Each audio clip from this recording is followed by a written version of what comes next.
Hey guys, Katie here, the French teacher from the Dublin Academy, and I have just gotten my hands on this little beauty of a French paper. Definitely when I kind of heard a little bit about it this morning and heard some of the keywords that were used in some of the questions, I was a little bit like, not necessarily the nicest sounding thing, but having gone through the paper, I think this was an extremely fair paper. I haven't seen any weird comments or anything about it left online just yet, but just to kind of quickly run through the paper itself. The first comprehension, as tends to be the case, was definitely a lot easier than the second one. Couple of random bits of vocab that I noticed in it. Say for argument's sake, question 1b, they ask you what is the importance of knitting for Arnell. So I'm not necessarily sure whether or not you guys would have been up to date with the vocab for knitting, but anyway, it was a case of just looking for it in the text and finding your answer that way. Our grammar question came up in question 2b in the first comprehension, and it was find in the second section a possessive adjective, which sounds a lot scarier than it actually is. That's essentially just words like mon, ma, or me. There were 3 examples given in that section. In section 2, they were the word leur, notre, and no. So if you got that right, 5 marks in your back pocket, sorted. The one question that I definitely thought was a little bit more challenging in the first comprehension was question 4b, and it says, quote the part of the sentence that means in another way. And the way that they phrased it in that section was avec un œil neuf, which is like with a new eye. So a little bit trickier there, definitely kind of testing to see who understands the text as opposed to who's just copying and pasting. And then we have question 6, in the text a strong case is made for holidays at home, do you agree? So definitely when I saw that, I was like, what is your question 1 going to be in your written production section? But before we get into that, let's have a quick chat about the second comprehension. I definitely don't think that this is a complete nightmare of a comprehension. It's definitely a little bit trickier than the first, as is always the case, just given the type of French that they use and where this text is typically pulled from.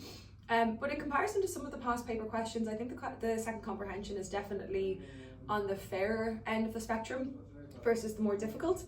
Again, our grammar question only made an appearance towards the end of the text. It was question 4b, and it said find in the third section a verb in the simple future. And the answer that I have written down there for that is perdra. And again, with those questions, they specifically are only asking you for the verb. So if you've included the subject pronoun, so like je, tu, il, or elle in front of it, unfortunately you will be docked marks for that. They're just looking for the verb of it, which is a bit annoying, but anyway. And then very complex question for question 6. It was Nina is presented as a complex character, do you agree? It sounds a little bit more challenging than I'm sure it actually was for you guys, but again, hopefully those comprehensions went well for you, because we know that they are just under 55% of your final grade from the written paper itself. They're 120 out of 220 marks. And then we get into the beauties of question 1s that we had here. So we have question 1a. Now, talking to my students, it seems to be a little bit of a 50-50 split between question 1a and question 1b. Question 1a was, what do you prefer, staying at home or going away for your holidays? So essentially staycations versus holidays abroad. So nothing too difficult there. Nice, easy question for people to understand. Then we had question 1b, which was actually very similar to one of the mock papers from last year. And it is, what is the importance of l'amitié, which is friendship, in the life of young people?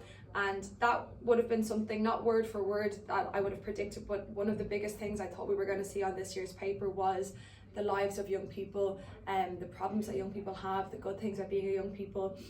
So again, I'm sure that a lot of you guys would have been well prepped with that. So what is the importance of friendship in the life of young people?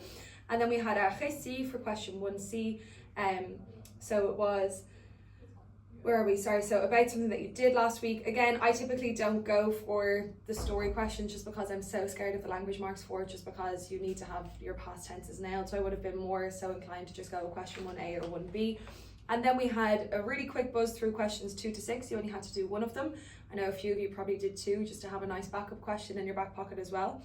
I think the SEC are trying to get a bit trendy. Like, I think they're really just trying to like live their best life, because the stuff that they're putting in these is very, she's trying to be young, put it that way, right? So our diary entry was, your DEBS is taking place next October. You have to decide whether or not you want to go to it. what do you write about this subject in your diary entry? I will say, typically speaking, when we see diary entries about events like this, they can tend to shock the system a little bit, in the sense that lots of people might have actually written about what their Debs was like, just seeing that buzzword, as opposed to actually reading the full question and saying, okay, I have to decide whether or not I want to go. Then I have a love heart beside the next question, because it is just like the love of my life.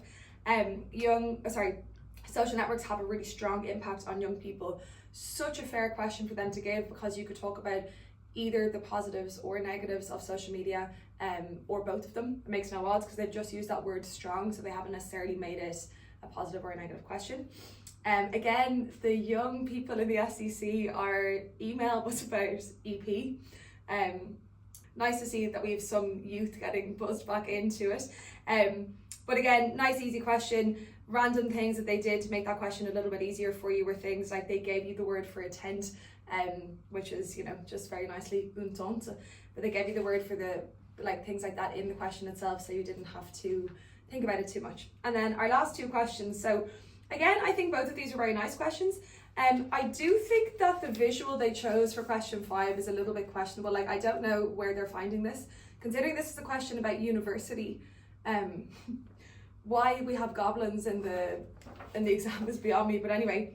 So the question was going to college, how to survive, and then they gave you kind of 3 components to think about and to include in your answer within the question. It was finding accommodation, opting for a healthy diet, or a balanced diet is actually the way that they phrased it, and hoping for the best.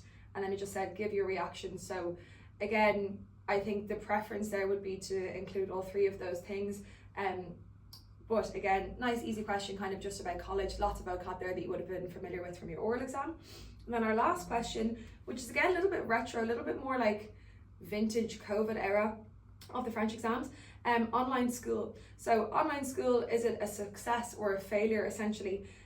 So the question at the very end of it was just, what do you think about online school? So I'm sure that you all wrote about how much you loved, you know, entering a Zoom class by just pressing join call with your big toe or something during COVID and living your best life.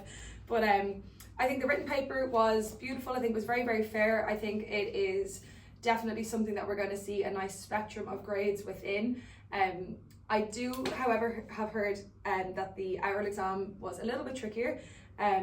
Lots of random things included about altitudes and all that kind of stuff. I haven't heard the tape yet, but looking at the questions, very typical standard oral exam questions, lots of the same names that we see every year. So yeah, let us know what you thought about the paper. I might have a gawk at the oral exam properly later and actually listen to it and see what I think. But yeah, if you have any questions or whatever, leave them in the comments and we will get back to you. See you later.